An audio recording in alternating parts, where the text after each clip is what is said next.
This is a fun one for me because we are celebrating the ingenuity and brilliance of a wonderful young man. His name is Alberto Destarac, and he joins me now. Thanks so much for being here.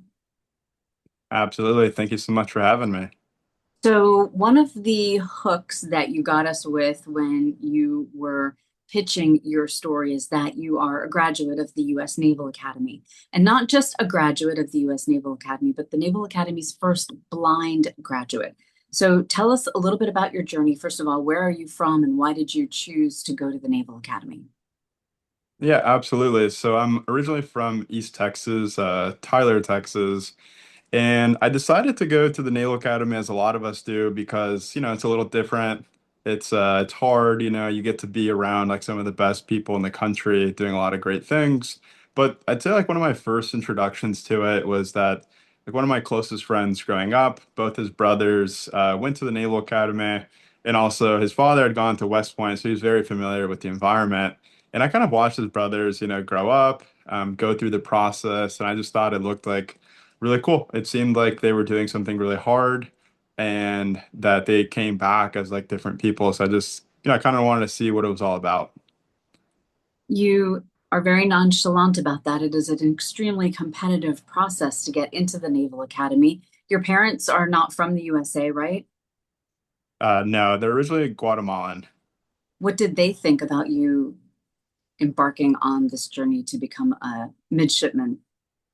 Yeah, my mom was she was definitely pretty worried, she was kind of unsure about what to do. I'm the youngest of four, and seeing her youngest go off to the Navy was, it was just a different path. So she was definitely pretty worried. I know my father was he was excited, as I'm sure most fathers are, but yeah, it was definitely different.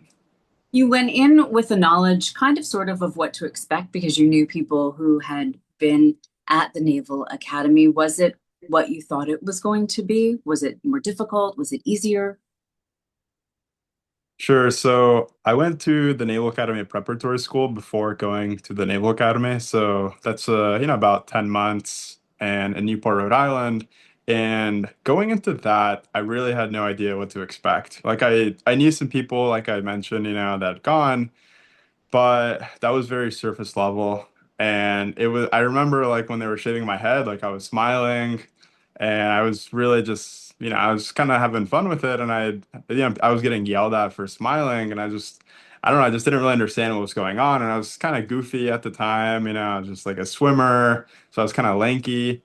Um, and yeah, but that throughout that whole year, I got to learn a lot about the Navy, how the Naval Academy works. And then after I graduated from the prep school, I was able to go to the Naval Academy. And yeah, I mean, after that program, I really knew like what I was doing. Plebe summer, it was hard, but I definitely knew what I was in for. I knew how it worked. So I'd say when I went to the Naval Academy, I was very prepared, but it kind of makes sense because I went through the prep school. So yeah. The prep school you're talking about is NAPS, is that's what it's referred to as. Did it bother you that you went to NAPS and you essentially did basic training and then you had to do your plebe summer and then do the basically all over again? Yeah, I remember when I got the acceptance to NAPS. I was I was kind of confused because I remember first off it was like in my spam folder in my mail, and I thought it was like something else. I never remembered like applying to NAPS. Um, and then I remember thinking to myself, I'm like, oh man, I'm like class of 2018 high school, like class of 2022 from college. Like the numbers just look, they just make sense to me. And being class of 2023, like that just sounds gross. You know what I mean? Like that's not what I'm about. And my parents kept saying to me, like, it's just a year, you know what I mean? It's just whatever, it's gonna fly by. And I kept thinking to myself, I don't know, like it's weird. It's in Newport, Rhode Island. Like I don't know. So I was very unsure about it at the time. But then, luckily I was able to kind of just think about it a little more, and just decided to go for it. To what happened? You were not blind when you went in, and you are still considered legally blind. Yes, ma'am. So was it because of an accident that happened at the Naval Academy or was it outside of the Naval Academy? It was a genetic disease that I had. I wasn't really that aware about it before going into the academy, but yeah, it presented itself in the summer after my junior year. So I got PRK, which is like eye surgery. I grew up wearing glasses, and then I got PRK in about March. And explain And what that is. So the Naval Academy offers that to all of the students. I don't want to say free of charge because there's a misconception or misperception that things at the Naval Academy or at any of the military academies are free of charge, but they're paid for one way or the other. Either it's deducted out of your salary or it's paid by taxpayers. But so explain what the PRK is for those who don't know. Yeah, absolutely. So PRK is essentially, it's a surgery, but I'm going to use that term loosely because, you kind of go into this very nonchalant office and then you stare into this like laser or whatever for about 10 seconds. And then afterwards, there's a period in which your vision starts getting better. For PRK, it's about like a month. And I had my 1 month post-op for PRK, and then that's when they had me like close one of my eyes, and then I saw perfectly out of the eye, and I thought, wow, that was really cool. It was a really fast surgery, and it didn't really feel like a surgery, right? Um, and then they had me close the other one, and then that's when I realized that I really like just couldn't see at all like any of the letters. This wasn't because of the surgery. The surgery kind of affects the surface level of the eye. Whereas my genetic disease is the optic nerve that's been affected. So basically, from the back of the eye to the brain, there's like a cable. It's called the optic nerve, and then that's what was affected. That's what my genetic disease affects. And so yeah, we didn't really know that at the time, but at the 1 month post-op, they had me go to Walter Reed. They ran a bunch of tests. They thought it was something called optic neuritis, which is just an inflammation of the optic nerve. And then they treated it appropriately, and it was all done very routinely and very well, honestly. But yeah, afterwards, I just didn't see anything happening. And then I had a lot of really great summer trainings. Funny enough, I was in Jacksonville, Florida, and in Mayport, Florida, I was flying helicopters because I was on the Navy pilot pipeline. And we'd gone to Jacksonville to fly P-8s. And after that, like that was just about August. I noticed that my other eye started deteriorating, and my central vision was going away. So I basically went back to Walter Reed, and then we ran all sorts of interesting tests. I was there overnight for about like 3 days. Um, and then, yeah, I mean, basically a horde of people walk into the room. That's never good when you're interesting in the medical world. All sorts of residents, doctors, neurologists, ophthalmologists. And they told me that they're diagnosed as something called Leber's hereditary optic neuropathy, in which basically what that means is for the next 3, 4 months of my senior year at the academy, I would be losing the rest of my central vision, rendering me legally blind. So, to be clear, this was not something that was caused by the surgery that you had at the Naval Academy, but it was discovered because of that surgery. Exactly. Right.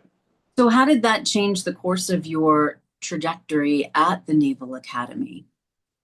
Pretty quickly, and I mean, your poor mom, who had already been worried, must have been beside herself. Yeah, it was definitely quite the time. I look back on it and yeah, it was a pretty crazy time. I remember that first day of class, first day of school. A lot of people are posting like the last first day of class or whatever, and I had an email from the highest medical officer at the academy, and he was like, come to my office at 4 p.m. just because everyone kind of knew what was going on. And it was a tough day. I remember like going and seeing like the chalkboards and all the boards and stuff, and I was like I couldn't really view my phone that much. I was already using like Siri for a lot of the things I was doing. Um, and I was like, there's no way. Like, I have no idea how I'm gonna like finish. And I remember like I was had a lot of friends and stuff, and I loved talking to people like on my way to class, shouting at people's names and stuff, across the corridor. And I remember people were calling my name out and stuff and, telling me, hey, what's up? It's been a while, whatever. And I just remember like thinking to myself, like, I have like no idea who that was. And that was my first day of class.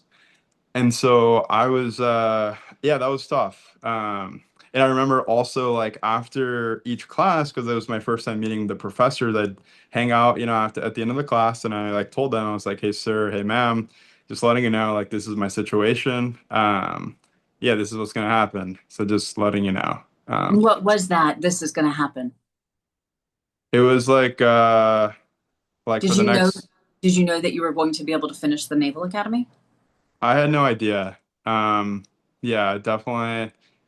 Like I thought to myself like I'm gonna give it what I can, but yeah, I don't know, I really didn't know like what was gonna happen. And So for I those who don't know, and I don't mean to interrupt you, but I just want to make certain that our listeners and our viewers know that it is even more strict now.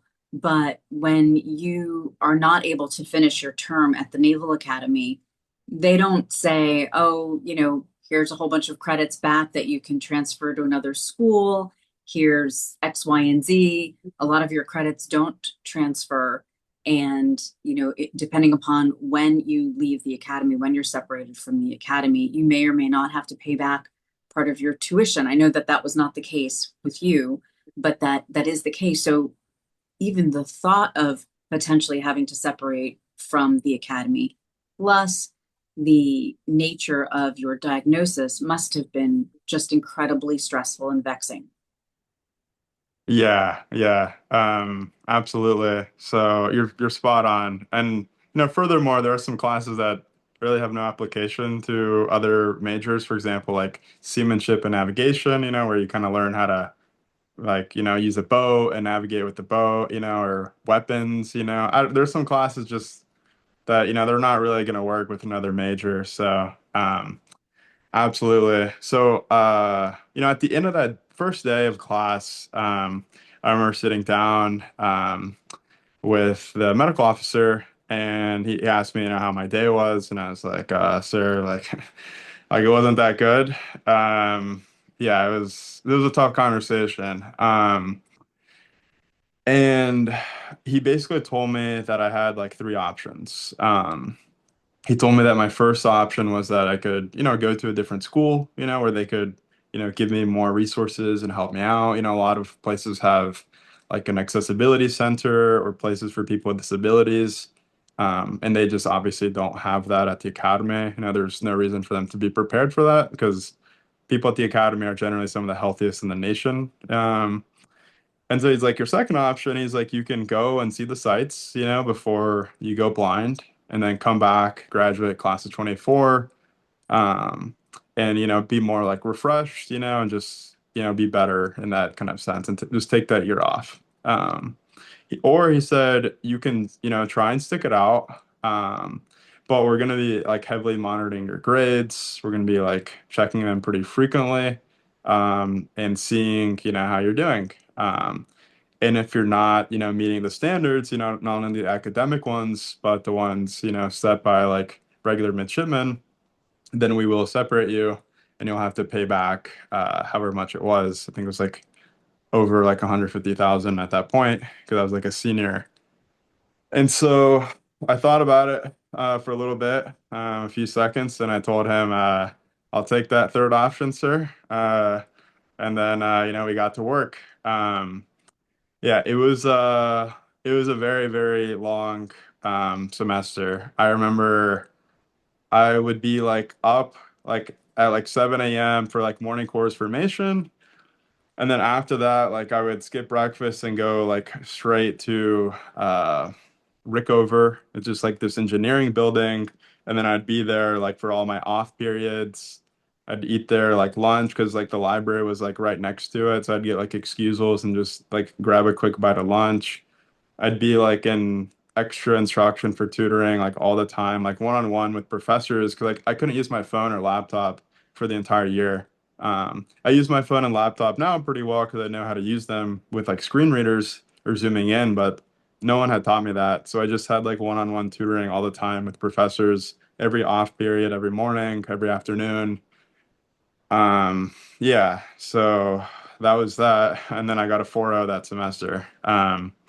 So that was felt pretty good. And then I posted something on Instagram and it was such a relief. That finals week was pretty crazy. I remember that, yeah, pretty well. Um, but yeah, so I was incredibly proud of that semester. It was really hard. It was really hard. I remember talking to someone that had gotten the that did not commission the year prior to me. She was from my company, and she had told me that there are gonna be some times that are gonna be like really tough, like when your classmates are getting their service selection, and I was like, all right, whatever. And I remember service selection, when all your classmates get to get their jobs, what they're gonna do after graduation. I remember that day being one of the harder ones. Yeah, I just like, yeah, it was really tough, like knowing that like your path is really diverging away from like your classmates, and it's not like it's like a group of 100, that are going your same path. It's just really you. And additionally, like, yeah, like it's all fun and games like while I'm at the academy and it's still really hard work and you got to finish, but like there's still like that question of what happens after the academy. So there was just so much going on that year that was like yeah, like it was pretty nuts. But I managed to, pull it off and have my best grades ever. My guest is the amazing Alberto Destarac, and you are very amazing. So let's talk about what you did. You said, all of your friends got their service selection and found out at least where they were going, if not exactly what they were doing. And for those who don't know, service selection is you learn whether you're going Navy or Marines. And in some cases, you learn whether you're going to become a service warfare officer, if you're going ground or air, or very rarely do you know your specific MOS unless you are becoming a doctor or a pilot. But the rest of the folks at least know, basically where they're going. So you weren't a part of that because you knew that you were separating then from the Navy, but you decided that that wasn't the end. So when did you decide that you were going to launch your own company? Yeah, so I think I had the idea probably in October, November. And I started to do like stuff for business school, like studying for the GRE, and the applications. And I think at one point, like in March, I truly thought to myself, I'm like, why? I can come back to this, but I think I need to start this now. March before Um, you graduated or March after you graduated? the idea of, are you talking about the idea for the company? Yes. This was this most recent March. Okay. Yeah. Um, and so, yeah, there's been a lot that's happened in the interim, but this for the company was this most recent March is when I really thought, you know what, like let's really go for it. Um, and in April So tell us 1st, tell us about your company. Tell us what it is. of course, of course. So what I noticed was that I hadn't been able to view my paper receipt once since I started losing my vision. So Um, like your paper receipt from shopping. Exactly. I mean, anywhere that have paper receipts, really. Um, so, coffee shops, restaurants, wherever. Um, so I wasn't able to view it, and I thought that wasn't okay. I thought that there had to be a way of being able to view the paper receipt in a really easy fashion. And additionally, like, not only could I not view my paper receipt, I always have to ask someone for help when I have to tip or sign. I always have to ask a waiter or a friend or someone else, and I just didn't like that. Um, And you could so be ripped off. say that one more time. You could be ripped off, right? I mean, because if you can't see the receipt, you don't know if they're charging you, $7.99 or $79. Yeah, we've gotten some really good stories about that actually. So yeah, we can come back to that, but yeah, that can totally happen, and I am sure it's happened. So yeah, if a blind person right now wants to view their paper receipt, what they're going to do is they're going to take a picture of the receipt. They're going to maybe scan the QR code. Um, Maybe they're going to aim their camera at the receipt and then listen to it. Like there are technologies that where you aim something with at something with text, it'll immediately start reading it out loud. That's called OCR technology. Um, all three of those once you have to know what you're looking at, right? How can a blind person aim their camera at something that they can't see? So all three of those methods are terrible. Um, and there are QR or sorry, there are email and text receipts, but those aren't in that line by line item that blind people like. And additionally, if you wanted to find an email or text receipt a week or a month later after you bought something at a coffee shop, you're going to struggle finding it in a cluttered inbox. And they're not interactive. You can't tip.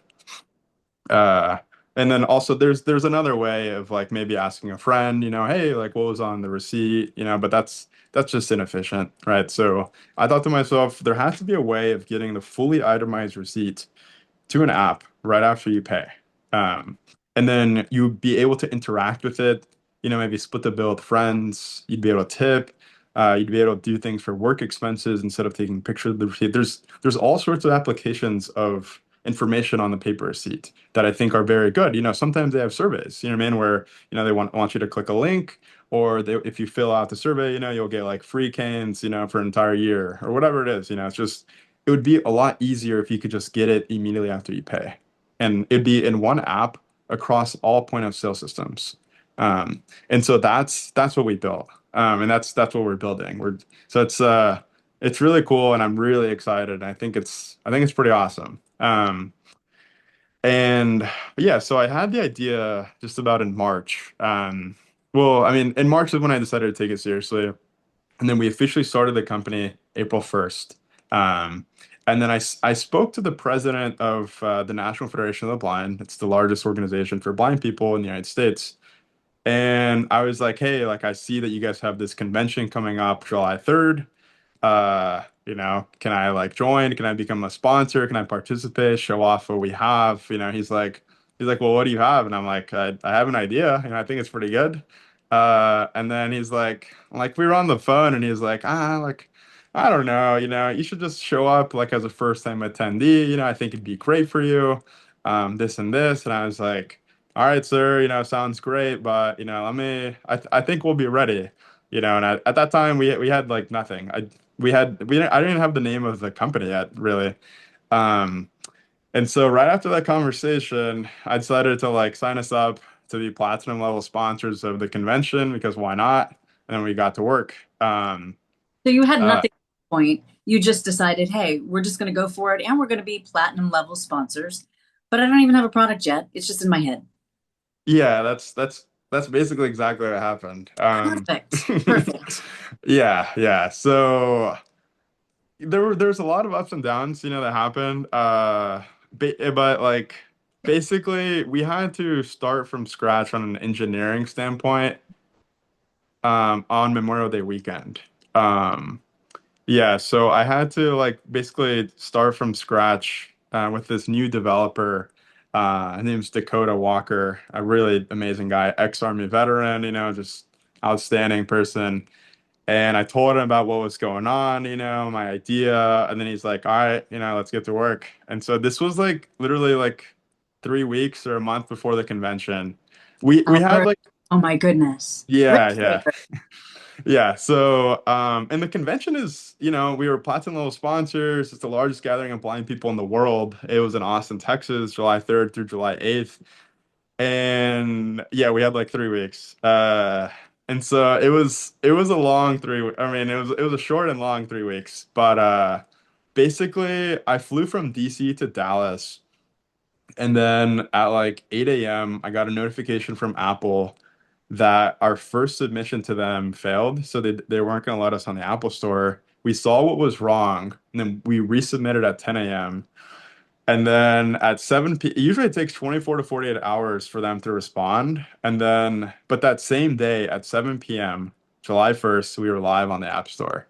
And so we got it done. The app worked. We were able to, for the first time ever, produce an itemized receipt to someone right after they pay. And it was fully accessible with like screen reader technology.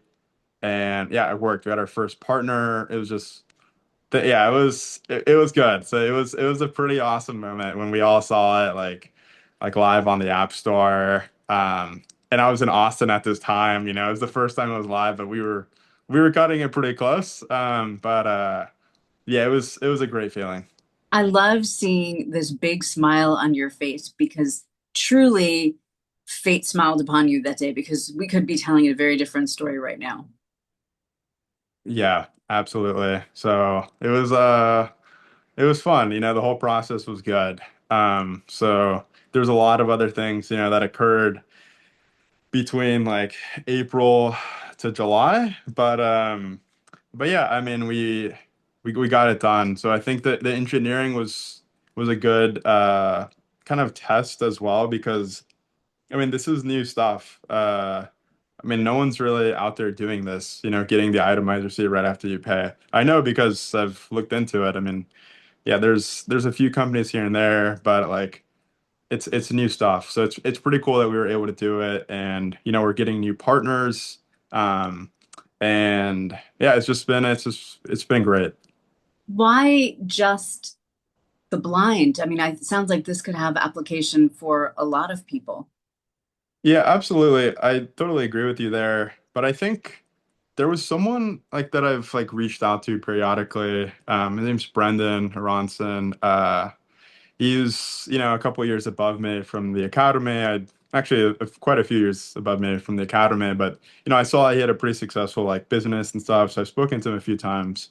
And he kind of told me like when you start a business, you should be going as narrow of a scope as possible. So like True. you're yeah, exactly. So your target demographic should be like very narrow. And I think mine is honestly pretty broad for the people in business, but I thought, we had to start somewhere, and this is kind of my community.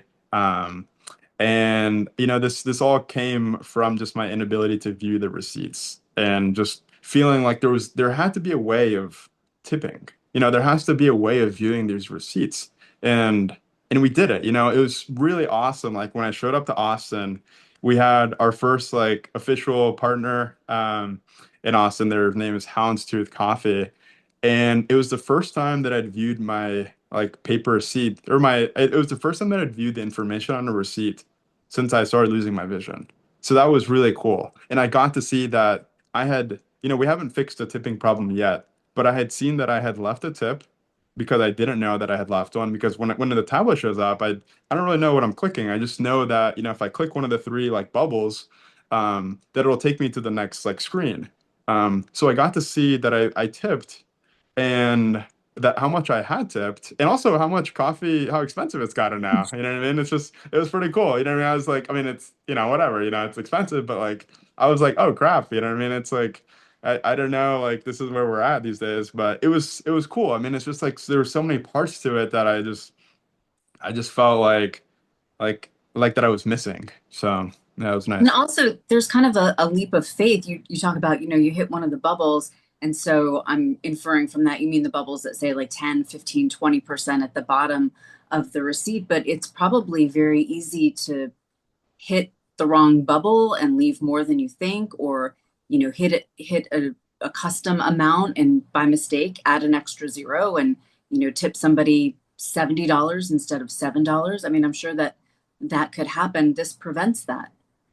Yeah, absolutely. So like in the blind community, what I've learned now is like officially technically that's kind of an oxymoron, but I am I'm considered low vision. So what that means is that like I can see the screen and I can see that there are like three maybe blue bubbles that say like would you leave a 15, 20, 25% tip. I can't view any like what the numbers are saying. I just see like three bubbles.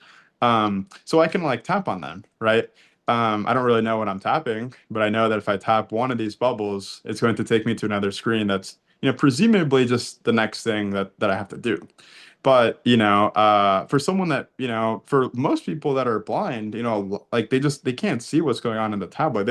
They can't see the tablet, Right. so like this is completely going to revolutionize that. And, obviously, like we're going to be able to tip the amount that we want, which is that should be the default, right? Yeah. Because we haven't mentioned the name of your company yet. Talk about the name of your company, why it's named that, and then what you need from a business perspective, because I'm certain that there are people right now who are listening to this who say, oh my goodness, this guy is dynamic, he's amazing, a little bit of a risk taker, but we, want to help him out. The name of the company is EZRE. So it's spelled E as in Echo, Z as in Zulu, R as in Romeo, E as in Echo. The reason for the name is because if you break out, the E and the Z and the R and the E, you get easy receipts. Um, like easy RE, easy receipts. And then this is kind of more serendipity, it wasn't really planned. But when I, put the words together like easy RE, I thought to myself, this kind of looks like a word. So I just looked up the word online, and then in Hebrew it means to help. So, that kind of worked out, but that wasn't on purpose, I'll be honest there. But yeah, so the name of the company is Ezra, and it's just because it's, easy receipts. And we say receipts made easy by the blind for the blind. Um, so yeah, that's a little bit about the name. And then, how can people, start working with us? Well, our software's free. Um, and So how do additionally, you make your money? yeah, we're going to be charging the merchants, eventually, but we don't have like many merchants yet. That's why it's a pretty big deal if we get a merchant, because it's their pledge, for accessibility and providing blind people with their ability to view their receipts, by using our technology. So that's why we want to make it a big deal because it's really important to us. So yeah, right now we have very limited amount of merchants, but eventually once we have to, we'll start charging them. We don't really want to do that, until we get to that point because, I'd rather take a loss as much as possible to allow people to start using our software. We have a few extra features that are coming in that I think are definitely going to help out merchants know, where people want to see um, our software. That's coming in pretty soon, so that's pretty exciting. But yeah, our software is free. It takes like less than a minute to enable our software, and they can enable it by going to our website, which is the name of the company, EZRE dot A as in alpha, P as in Papa, P as in Papa, and that into the URL, and then our website will show up and then you can enable our software from there. It takes literally a minute. So we'll put a link to that in the blog post that accompanies this video and audio interview, and so that people can access the app. So the app right now, people can access and use in real time right now for free. Absolutely. And then merchants, you're not ready to sign them up yet. Is that accurate? No, so essentially anyone can download the app. We can get any merchant in the United States that is using Square. So Square is the first point of sale system that we're using. Essentially, just for all the people that are listening or viewing this, the point of sale is exactly where you're tapping the credit card or Apple Pay. And there are companies that make the technology behind that. The biggest one out there right now is Square. And they were very easy to work with, their software. And so, and then, and yeah, so since they were the biggest one, we decided to start there, but we're going to start using other point of sale systems going from Clover to Toast and then Lightspeed. So we want to integrate with all of them. So if a merchant right now uses Square, they can have their customers use the service, and right now they're not charged. 100%. That's Okay. correct. But they will be charged eventually. The merchants will be charged. Yeah. Yes. Okay. So if merchants want information, and they're a part of Square, do they reach out to you via the website as well? They can email me, or yeah, I feel like email is probably the fastest way. Our email is pretty simple as well. It would just be my name, Alberto, Alberto, at ezre.app, like our website. Okay, perfect. You are not only an amazing human being, as I said before, but a very inspirational one, Alberto. And I know that your parents must be extremely proud of you, as are probably your fellow midshipmen at the Naval Academy and an entire community of veterans and everyday people, and of course, the blind community. And I am so honored. I'm so honored to be your first broadcast interview. I can't believe no one has interviewed you yet in the broadcast world. So we're happy to be a part of this. I know that you're going to write a book someday, and I hope that your recall is as amazing at the end of the book as it is in the beginning. Your absolute effervescence and joy that comes through from the things that you're saying, and you're just a very inspirational person. So, are you still losing sight? No, that's, a great question, but thank God I am not.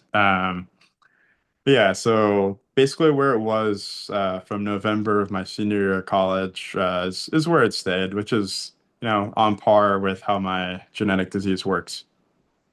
So, and you said it was genetic. Does anyone else in your family that you know of have this? Yes, there's a second cousin on my mother's side, so the disease is mitochondrial, meaning that it's passed down maternally. Yeah, there's a second cousin on my mother's side that has it, but other than that, no, I don't know anyone else that has it. Okay, but your prognosis is pretty good, and your sight is stable, at least for now. Absolutely. Yes, ma'am. Alberto Destarac, thank you so much for taking the time and for honoring us as the first interview that you've had. Yeah, thank you so much for having me.